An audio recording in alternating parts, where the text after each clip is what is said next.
Good morning, good afternoon, good evening, everybody, wherever you may be. Welcome to today's webcast, Cybersecurity Frameworks for CISOs.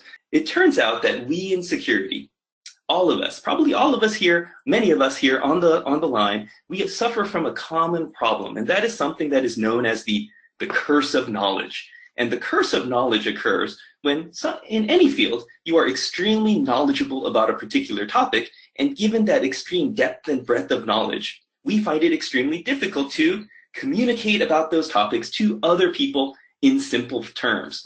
Probably some of you have experienced or seen this in your security careers as well. Well, I mentioned this because, well, security frameworks should help us, should make it a little bit easier for us to be able to communicate about the complex world of security in a more of a simplified fashion. Well, it turns out, though, that the security frameworks, this alphabet soup of security frameworks, can be in and of themselves confusing as well. If anybody has spent any time reading the many dozens, hundreds of pages of PDF documents associated with each of these different security frameworks, you probably have a sense of, why they could be a little bit challenging to understand, digest, and therefore communicate to others. So in this webcast, I want to share with you guys, offer up a simple approach for looking at these security frameworks. And this simple approach is really just to break them up into three different buckets, into control frameworks, program frameworks, and risk frameworks. Now, before we get into all of the details associated with these frameworks themselves, I want to go ahead and start with an analogy. And the analogy is this. Imagine that you want to become a world-class chef, but unfortunately, like me, you don't really know all that much about cooking. Well, if that is your dream, that's your desire, that's your mission in life, to become a world-class chef, how would you go about doing that?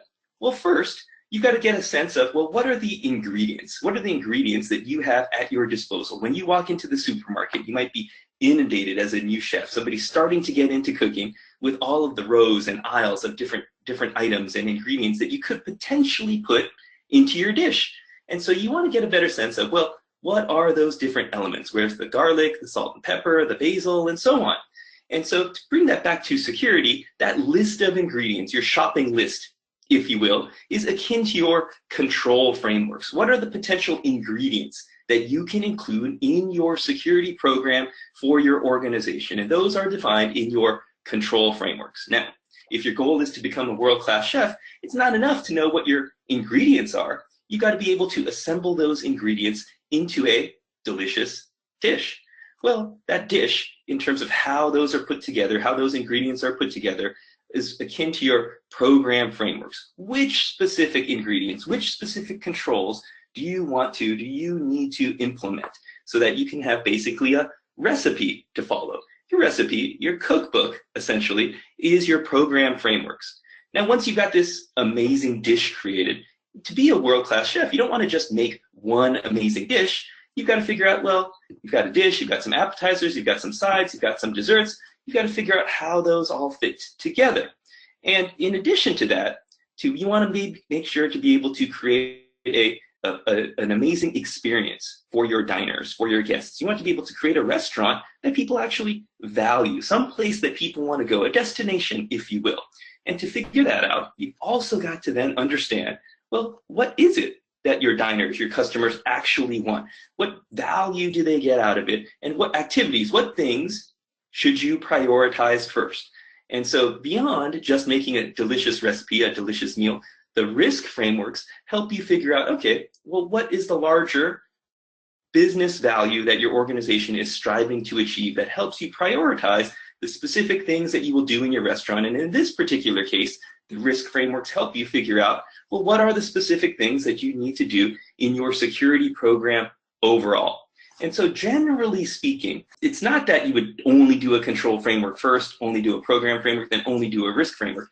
There's some overlap between these. And as time progresses, and as your security program evolves and your program gains more experience, you are going to leverage one or more of these frameworks to improve the overall work of your security team. And so for each of these three sections, we want to talk a little bit about, well, when do we use a control framework? Why do we use a control framework?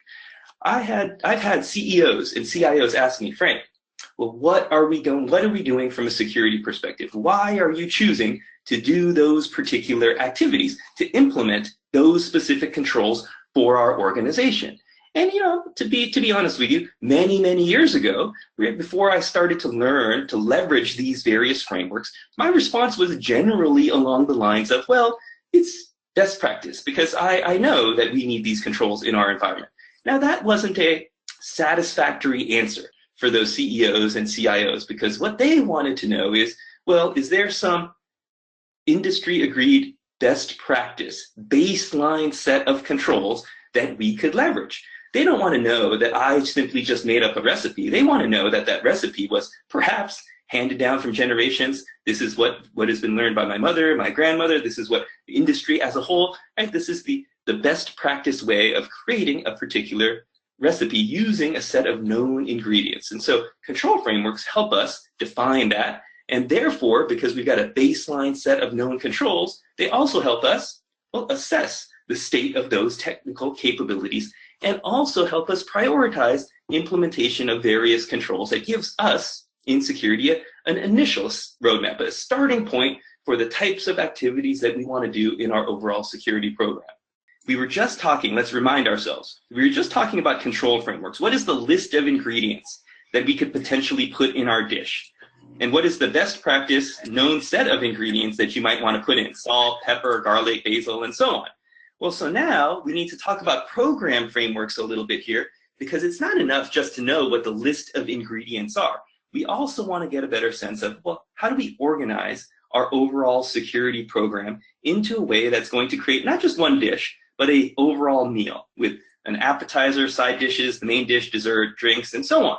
And so the program frameworks here help us assess not only the state of the specific technical controls that we might implement, but they also help us assess the state of the overall security program. And by looking at the overall security program in a more comprehensive way, it helps us more easily measure maturity, check progress overall, conduct industry comparisons, and very importantly, simplify communications with non-technical leaders, C-level executives, the board, and so on. For example, if we go to the board and the CEO with that long list of 180 controls, if we go to them with the long list of all of the 853 controls and say, these are the ones that we're implementing in our organization, well, you could probably imagine that their eyes are going to glaze over pretty quickly.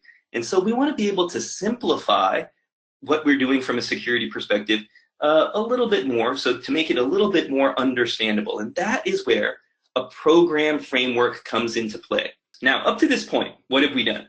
Right? We've figured out what are the list of ingredients, right, that are going to go into our delicious meal. We figured out, okay, well, not just one dish, but how do we make an overall meal itself in terms of the different components of it, the appetizer, the main course, the side dishes, dessert, and so on, and how do we put that together in terms of an overall meal, overall program that somebody wants. Now, we've got to figure out, okay, well, how do we better prioritize the things that we're doing from a security perspective? How do we figure out, well, what is it that the business values? What's most important to the organization? Essentially, we want to figure out how to identify, measure, and, well, eventually quantify risk to determine, well, what should we do first or what should we do not at all?